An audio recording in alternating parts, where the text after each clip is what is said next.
بسم الله الرحمن الرحيم. شهر رمضان الذي أنزل فيه القرآن هدى للناس وبينات من الهدى والفرقان.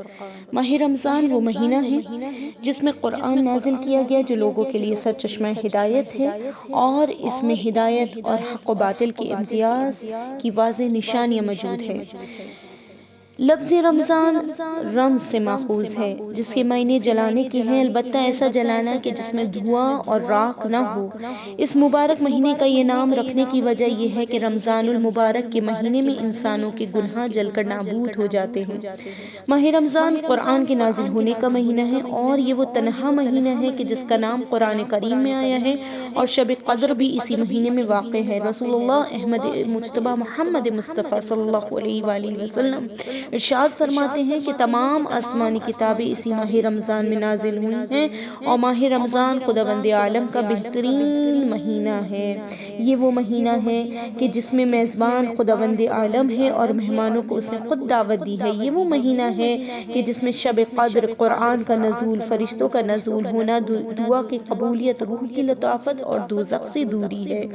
یہ وہ مہینہ ہے کہ جس میں ابتدا میں رحمت، درمیان میں مغفرت اور آخر میں اجر و ثواب ہے، اور اس ماہ کی غذا روحانی غذا ہے جو معنویت کے لیے بہت ضروری ہے۔ اس ماہ مبارک میں قرآن کی ایک آیت کی تلاوت دوسرے مہینوں میں پورے قرآن کی تلاوت کے مانند ہے، اور رسول اللہ صلی اللہ علیہ وآلہ وسلم نے ماہ شعبان کے آخری جمعے میں ماہ رمضان المبارک کی عظمت کے بارے میں ایک تفصیلی خطبہ ارشاد فرمایا تھا، مفصل خطبہ ارشاد فرمایا تھا، اور جس میں خداوند عالم کی حمد و ثنا بیان کرنے کے بعد رسول خدا صلی اللہ علیہ وآلہ وسلم فرماتے ہیں کہ اے لوگو، ماہ خدا، ماہ رمضان اپنی رحمتوں، برکتوں اور بخششوں کے ساتھ تمہاری طرف آیا ہے۔ یہ وہ مہینہ ہے جو خداوند عالم کے نزدیک بہترین مہینہ ہے۔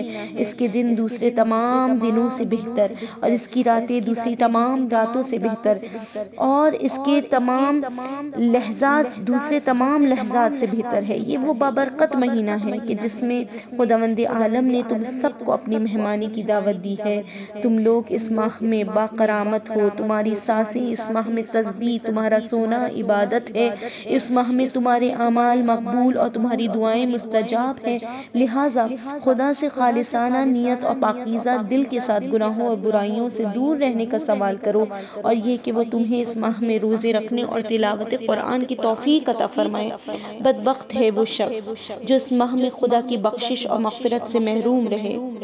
اس ماہ کی بھوک اور پیاس سے، روز قیامت کی بھوک اور پیاس کو یاد کرو، فقیروں اور مسکینوں کو صدقہ دو، اپنے بوڑھوں کا احترام کرو، بچوں پر رحم کھاؤ، عزیز و اقارب کے ساتھ صلہ رحمی کرو، اور اپنی زبان کو اس سے جو نہیں کہنا چاہیے محفوظ رکھو، اور آنکھوں کو حرام مناظر سے محفوظ رکھو، کانوں کو حرام آوازوں سے بچاؤ، یتیموں کے ساتھ مہربانی سے پیش آؤ تاکہ تمہارے بعد تمہارے یتیموں کے ساتھ مہربانی کی جائے، اور گناہوں سے خدا کی بارگاہ میں توبہ کرو، اور اپنے ہاتھوں کو نمازوں کے اوقات میں دعا کے لیے خدا کے حضور بلند کرو، کیونکہ اوقات نماز وہ بہترین گھڑیاں ہیں جس میں خداوند عالم اپنے بندوں پر نظر رحمت کرتا ہے، اور اگر وہ مناجات کرتے ہیں تو ان کو جواب دیتا ہے، اور اگر وہ اسے پکارتے ہیں تو انہیں لبیک کہتا ہے، اور ان کی درخواستوں اور دعاؤں کو قبول کرتا ہے۔ اے لوگو، تم اپنے اعمال اور کردار سے بندھے ہو، لہٰذا خدا سے مغفرت طلب کر کے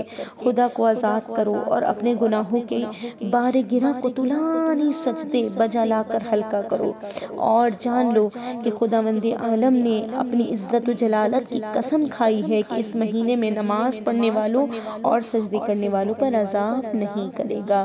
اے لوگو، جو کوئی اس ماہ مبارک میں کسی روزے دار مومن کو افطار کرائے گا تو خدا کے نزدیک ایک غلام آزاد کرنے کے برابر ثواب رکھتا ہے، اور اس کے گزشتہ گناہ بخش دیے جائیں گے۔ یہ سن کر بعض اصحاب نے سوال کیا، اے اللہ کے رسول، ہم میں سے ہر ایک اس پر قادر نہیں ہے؟ تو رسول خدا صلی اللہ علیہ وآلہ وسلم نے فرمایا، خدا کی پرواہ کرو اور روزے دار کو افطار دے کر جہنم کی آگ سے بچو، چاہے آدھا کھجور کا دانہ یا پانی کا ایک ہی گھونٹ کیوں نہ ہو۔ جو شخص اس مہینے میں اپنے اخلاق کو بہتر بنائے تو وہ اس دن پل صراط صراط سے بآسانی گزر جائے گا۔ جس دن لوگوں کی قدم لغزش کھائیں گے، اور جو شخص اس مہینے میں اپنے غلاموں کنیزوں پر آسانی کرے گا، خداوند عالم اس کے حساب کو قیامت کے دن آسان کرے گا۔ اور جو شخص اس مہینے میں اپنے شر کو لوگوں سے دور رکھے گا تو خدا بھی اپنے غضب کو روز قیامت اس سے دور کر دے گا۔ اور جو شخص اس مہینے میں یتیم کا احترام کرے گا تو خداوند عالم روز قیامت اس کا احترام کرے گا۔ اور جو شخص اس مہینے میں اپنے عزیزوں کے ساتھ صلہ رحمی اور حسن سلوک سے پیش آئے گا تو خدا قیامت کے دن اس کو اپنی رحمت سے متصل کر دے گا۔ اور جو شخص اس مہینے میں قطع رحمی کرے گا تو خداوند عالم بھی قیامت کے روز اس کے ساتھ قطع رحمی کرے گا۔ جو شخص اس مہینے میں مستحب نمازیں بجا لائے گا تو خداوند عالم اس کے لیے جہنم سے آزادی کا پروانہ دے دے گا۔ اور جو شخص اس مہینے میں واجب نمازوں کو بجا لائے گا تو خداوند عالم اس کو دوسرے مہینوں کی 70 واجب نمازوں کا ثواب عطا کرے گا۔ اور جو شخص اس مہینے میں مجھ پر زیادہ صلوات بھیجے گا تو خداوند عالم جس دن سب کے اعمال کے ترازو ہلکے ہوں گے، اس شخص کے اعمال کی ترازو کو سنگین کر دے گا۔ اور جو شخص اس مہینے میں قرآن کی ایک تلاوت کرے گا وہ گویا ایسا ہے جیسے اس نے دوسرے مہینے میں پورا قرآن ختم کیا۔ اے لوگو، اس مہینے میں بہشت کے دروازے کھلے ہیں، بس خدا سے سوال کرو کہ وہ تم پر بند نہ کر دیے جائیں، اور جہنم کے دروازے بند ہیں، بس خدا سے سوال کرو کہ وہ تمہارے لیے کھول نہ دیے جائیں۔ شیاطین اس ماہ میں زنجیروں میں جکڑے ہوئے ہیں، لہٰذا خدا سے سوال کرو کہ وہ تم پر مسلط نہ ہوں۔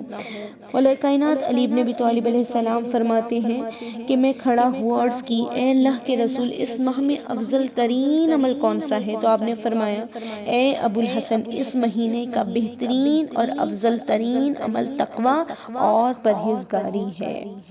لہٰذا خداوند متعال سے دعا کرتے ہیں کہ پروردگار عالم ہم سب کو ماہ رمضان المبارک سے بھرپور استفادہ اٹھانے کی توفیق عطا فرما۔ والسلام علیکم ورحمۃ اللہ وبرکاتہ۔